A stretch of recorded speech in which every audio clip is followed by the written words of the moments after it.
Section 1. You will hear a woman who works in a furniture store taking a telephone order from a man.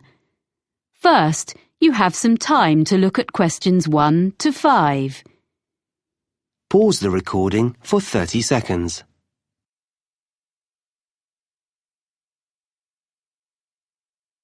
You will see that there is an example that has been done for you.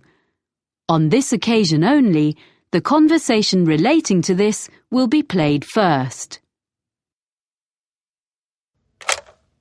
Good afternoon, MEGEQUIP. This is Sally speaking. How may I help you? Oh, hello. I'd like to order some items from your catalogue. Yes, are you an existing customer? No, I've only just moved here from South Africa, but I picked up your winter catalogue in the city centre yesterday. Fine. The winter catalogue is our current one. As you're a new customer, I need to take a few details from you. The customer is using the winter catalogue, so winter has been written in the space. Now we shall begin. You should answer the questions as you listen, because you will not hear the recording a second time. Listen carefully and answer questions 1 to 5.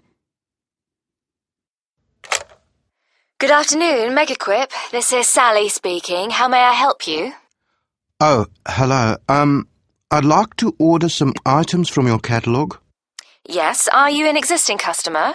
No, I've only just moved here from South Africa, but I picked up your winter catalogue in the city centre yesterday. Fine. The winter catalogue is our current one.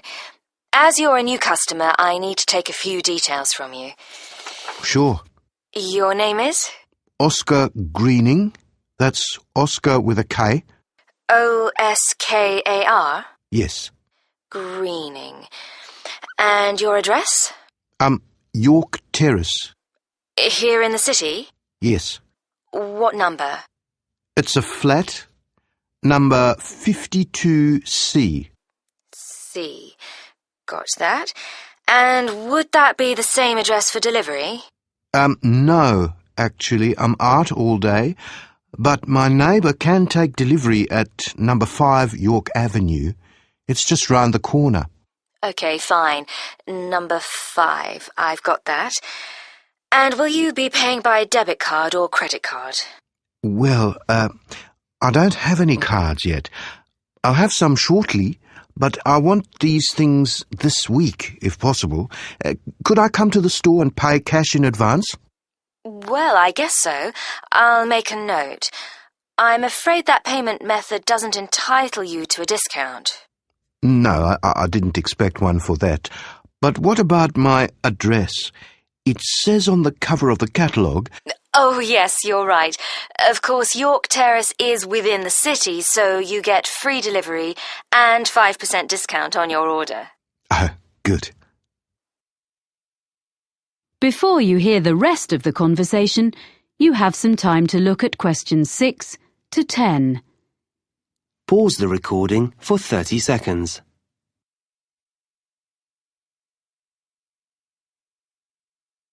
Now listen and answer questions 6 to 10. So, what would you like to order? You have our current catalogue, you say? Yes, I need 3 things for the room where I study. My office, I guess. The most urgent is a desk lamp. Is your catalogue number 664 in stock? 664? That's, not home office. It's in the living section of the catalogue. It is. I want a small one that clips onto the edge of the desk. Yes, no problem. In which colour? I'd like the greyish-coloured one, please. Oh, you mean the shade we call slate. Yes, it's a nice colour. And I wondered, could I get that when I come in to pay, rather than waiting for delivery? I really need to be able to read at night, and the lights in this flat are useless. Yes, I'm sure that'll be okay. I'll note down that customer will collect. What else did you want? Well, I need a chair which gives good support when I'm using my computer.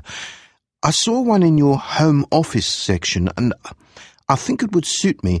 It's on page 45, item number 129. Yes. And it's fully adjustable, isn't it? Let me see. Height, yes. Back, yes.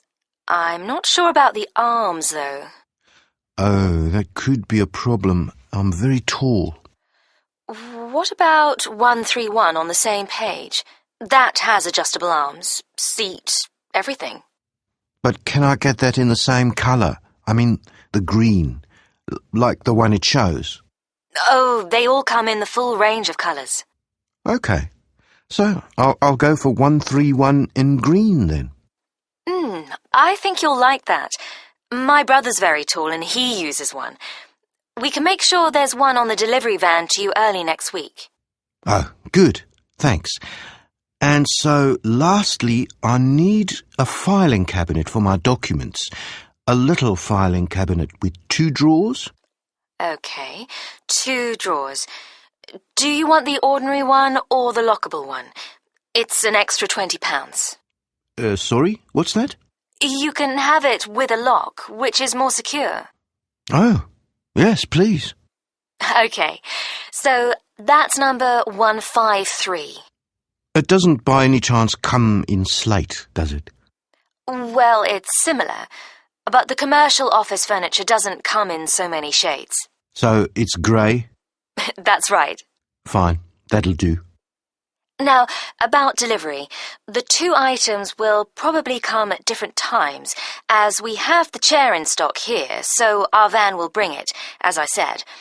The filing cabinet will be coming direct from London, so today's the 29th of September, say not more than 4 days. That'll be delivered on or before the 3rd of October.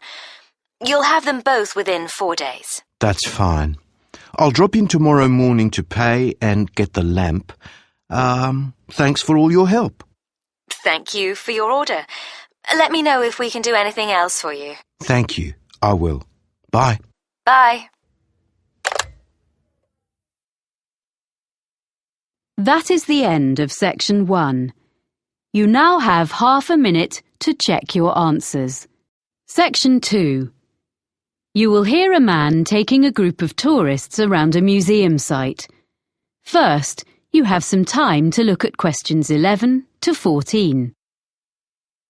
Pause the recording for 30 seconds.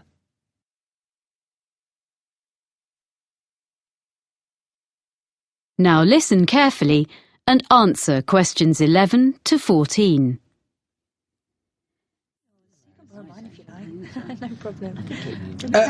Welcome to Brampton Museum. I'm going to tell you a little bit about the museum first and then show you round. As you can see, Brampton is an open-air museum. The first open-air museums were established in Scandinavia towards the end of the 19th century, and the concept soon spread throughout Europe and North America, and there are several in Britain, all of which tell the history of a particular part of the country. Brampton focuses on life during the 19th century. The site was chosen because there were already some historic 19th century buildings here, and others have been dismantled in different parts of the region and rebuilt on the site. This hadn't been attempted before in these parts, so we're very proud of what we have here. All of the buildings are filled with furniture, machinery and objects. You may be able to see these in other museums, but not in their original settings. What also sets Brampton apart from other museums is that the story of the exhibits is told not by labels, but by costumed staff like myself. I look after sheep, cows and hens, which are much the same as those you see on modern farms, but I use traditional methods to care for them. You will also be able to see a blacksmith and a printer, as well as other craftspeople. If you talk to them, you'll be able to find out what life was really like 150 years ago. Our programme of activities during the year has guided walks, an agricultural fair, and all the other events you would expect a museum to have. But remember, here you experience them in the real surroundings. The site is divided into different areas. The main building contains our High Street, which is a street of 19th century shops, offices, and some homes. There's a stationer's shop which sells a range of specially selected cards, prints, and copies of Victorian stationery, all available for purchase by visitors. Upstairs, in the same building, a printer demonstrates the production of posters, business cards, and advertising material. Across the street from the stationer's is a clothes shop, and there's a baker's where you can watch a demonstration of someone making bread, cakes, and pastries. We also have a sweet shop, which has old-fashioned sweets for sale. Vintage trams travel along from one end of the street to the other, carrying visitors on their journey into the past. We will also be visiting the farm and taking a ride on a steam train. Of course, the main form of transport in those days was the horse, and you can watch horses being exercised in the old stables. This part of Britain was famous for coal mining, and on the site we have part of a mine which opened in 1860 and was worked for over 100 years before closing in 1963. Visitors can put on a hard hat and take a guided tour underground to see how coal was worked and to experience the working conditions in the early 1900s. Before you hear the rest of the talk, you have some time to look at questions 15 to 20. Pause the recording for 30 seconds.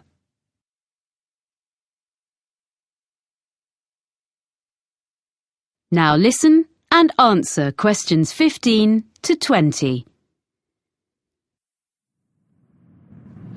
Now, if you'd like to look at your map, we'll begin our tour. The site is a bit like a circle, with the railway going round the edge. You can see where we are now by the entrance, and we're going to start by walking to the High Street. We'll go to the crossroads in the middle of the map and go straight on, making our way between two buildings on either side of the path. The larger one is an exhibition centre, but it's not open today, unfortunately. The other building is offices. The path leads directly to the High Street building, which is at the opposite side of the site to the entrance. Here you're free to wander around and take a ride up and down on a tram. We'll then take the path which follows the railway line and crosses it to the farm. If you wish, you can have tea in the farmhouse, and there'll be time to look at the animals and the machinery. Then we cross the railway line again and visit our special attraction, which is the coal mine. It's just in front of us, here at the entrance. We'll return to the crossroads and walk through a small wooded area to the manor house. This is one of the original buildings on the site and belonged to a wealthy farmer. You can look round the house and gardens and talk to our guides who can tell you what it was like to live there. We will then follow a path which goes past the pond and will take us to the railway station, which is situated between the path and the railway line. Finally, we'll take the steam train back around the site, passing alongside the High Street and the coal mine back to the entrance. So, if you'd like to follow me...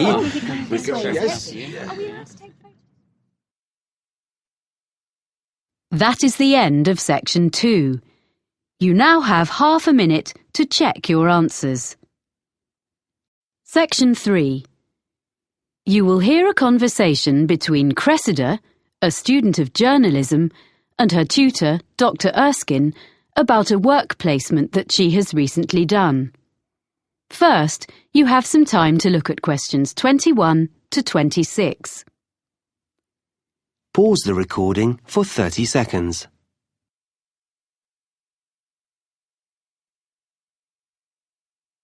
Now listen carefully and answer questions 21 to 26. Well, Cressida, that was an interesting presentation you gave yesterday on your placement at the TV News Centre. Thank you, Dr. Erskine. I did work hard on it. Yes, and you did entertain the class. They enjoyed your humour, but you informed them too. But I felt there was a bit of a backstory. You know, something you weren't telling us. So how was it really? Yeah, well, I learned a lot, as I said. Mm-hmm. But I think some of the lessons weren't ones I wanted to share with the whole group. Ah. I mean, my expectations about what it would be like were too high. I'd been fantasizing a bit about what I'd be doing. I mean, it all worked out okay in the end. But I got off to a bad start. Yes, I heard something similar from the producer, Ainsley Webb, who assessed your performance. He was quite negative about some of the things you did and your initial attitude, I'm afraid. Would you like to give me your version? I didn't prepare properly is the main thing. On my first morning, I hadn't checked my commuting route properly. And I didn't notice that it says the buses don't start till 6. I had to run all the way to the studio, but I was still late, and I looked a mess. Well, better at this stage of your career than later. To be honest, I made the same kind of mistakes when I was your age. But anyway, as I say, I think the presentation yesterday went extremely well, and I will bear that in mind when I grade your work experience overall. Thank you for being so understanding. Right. Now, have you completed your diary of what you did there? Professor Jenkins hasn't received it, he says. Yes, I have finished it, but I wanted to just tidy it up a bit. Some of it was written in a bit of a hurry. I'll email it to him this afternoon. OK, but I'm afraid he says this will have to be the last time you submit late. Journalism is all about deadlines, and if you can't manage them on your course, he can't give you a diploma saying you're competent, can he? Oh, yes, I'll do it straight after this. I didn't realise. Well, he can be a bit abrupt if he's kept waiting. It's the one thing he really doesn't like. Ooh. I'm sure everything is going to be fine. You're getting very good grades on your work, so as long as you remember that. Yes. Now, did you manage okay generally, do you think? Yeah, okay, I think. Well, it took a while to get to grips with all the equipment. Some of it was quite old, not as fast as what we have here in college, and at first I kept thinking it was my fault.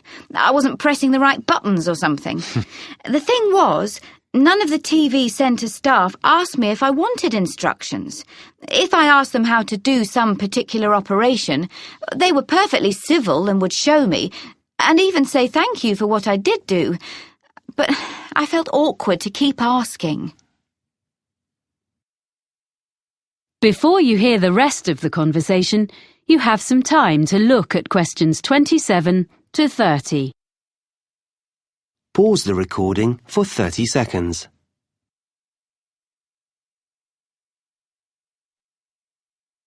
Now listen and answer questions 27 to 30. Now, well, let's just review where you are, your write-up, and what you're going to include going forward to next term. First of all, did you eventually feel you were given enough to do? The first couple of days were manic. The production team was short of staff, and I was rushing all over the building, taking messages to various people and fetching things. Of course, I didn't know my way around, so I kept ending up in some storeroom or somewhere instead of the studio I was meant to be in.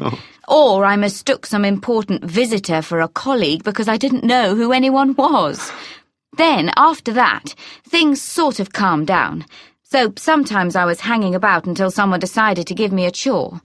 But I had a piece of luck at the end of the week, because they got a new bit of equipment which was the same as we have in the editing suite here, and I knew how to use it, which none of them did. so that gave me a bit of status. Unfortunately, it meant I spent the next 3 days stuck in the editing suite.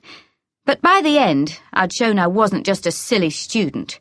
So then, when the senior reporter needed someone to go out with him when he went to interview a junior minister, I got to go along, because he knew I could handle the technical side. Well, that's good. Yes. Well, I know I need to learn from my mistakes. I mean, basically, I need to think more about forward planning. But on the other hand, I feel much more confident now. I did survive. I didn't ruin anything. I did actually make a contribution, according to the producer. One thing I want to take forward to my final assignment, though, is some reflections on ethics. Yes? I had a bit of an argument with one of the senior presenters. He was editing part of an interview, and he just changed something someone said. When I questioned him, he just snubbed me. And I mean, this wasn't some public relations expert or government professional spokesperson. It was like a member of the public. But he said, oh, they never remember what they said anyway. You want to develop this into part of your final assignment? It would be a very positive line. I can give you some references. Oh, thanks. That would be great. That is the end of section 3. You now have half a minute to check your answers. Section 4. You will hear a lecturer talking about the history of the electric guitar. First, you have some time to look at questions 31 to 40. Pause the recording for 1 minute.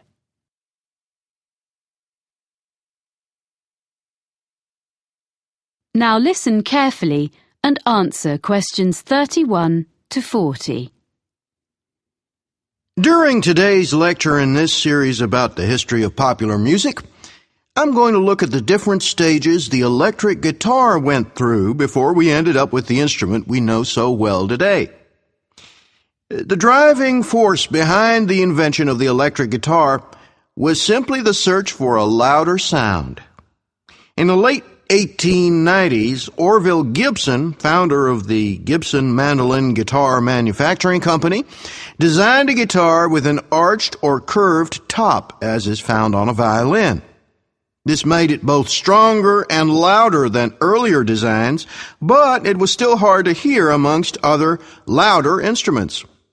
During the 1920s, with the beginnings of big band music, commercial radio, and the rise of the recording industry, the need to increase the volume of the guitar became even more important. Around 1925, John Dappiera came up with a solution. He designed a guitar known as the National Guitar with a metal body which had metal resonating cones built into the top. It produced a brash tone, which became popular with guitarists who played blues, but was unsuitable for many other types of music. Another way of increasing the volume was thought of in the 1930s. The C.F. Martin Company became known for its Dreadnought, a large, flat-top acoustic guitar that used steel strings instead of the traditional gut ones. It was widely imitated by other makers. These mechanical fixes helped, but only up to a point. So guitarists began to look at the possibilities offered by the new field of electronic amplification. What guitar players needed was a way to separate the guitar's sound and boost it in isolation from the rest of a band or the surroundings. Guitar makers and players began experimenting with electrical pickups, which are the main means of amplification used today. The first successful one was invented in 1931 by George Beecham. He introduced to the market a guitar known as the frying pan, because the playing area consisted of a small round disc. The guitar was hollow and was made of aluminum and steel. He amplified the sound by using a pair of horseshoe-shaped magnets. It was the first commercially successful electric guitar. So by the mid-1930s, an entirely new kind of sound was born. Yet along with its benefits, the new technology brought problems. The traditional hollow body of a guitar caused distortion and feedback when combined with electromagnetic pickups. Musicians and manufacturers realized that a new kind of guitar should be designed from scratch with amplification in mind. In 1935, Adolf Rickenbacker produced a guitar which took his name, the Rickenbacker Electro-Spanish. It was the first guitar produced in plastic, which, because of its weight, vibrated less readily than wood. It eliminated the problems of earlier versions, which were plagued by acoustic feedback. The Electro-Spanish had its own problems, however, because it was very heavy, smaller than other guitars of the period, and was quite awkward to play. Developments continued, and in 1941, Les Paul made a guitar which he called the Log, and true to its name, it was totally solid. All previous guitars had been hollow or partly hollow. It looked slightly strange, but the next step had been made towards the modern electric guitar. The first guitar successfully produced in large numbers was made in 1950 by Leo Fender. His Spanish-style electric guitar, known as a Fender Broadcaster, had a bolt-on neck and was initially criticized by competitors as being very simple and lacking in craftsmanship. Yet it was immediately successful and was particularly suited to mass production, spurring other guitar companies to follow Fender's lead. In 1951, Leo Fender revolutionized the music world yet again when he produced an electric bass guitar. This was the first commercially successful bass model to be played like a guitar. It was easier for players to hit an exact note. That's why it was called the Precision. Although there had already been electric stand-up basses, this was much more portable. It is now standard in the lineup of any rock band, and some historians suggest that entire genres of music, such as reggae and funk, could not exist without it. In 1952, the Gibson Company became Fender's first major competitor when Ted McCarty created the Gibson Les Paul guitar. It was distinctive because it was colored gold. The reason for this was to disguise the fact that it was made from two different kinds of wood. In 1954, Leo Fender responded to this successful instrument by introducing the Fender Stratocaster. It is easily identified by its double cutaway design and 3 pickups. This model may be the most influential electric guitar ever produced. The modern guitar as we know it was here to stay. That is the end of section 4. You now have half a minute to check your answers. Please wait for the answers.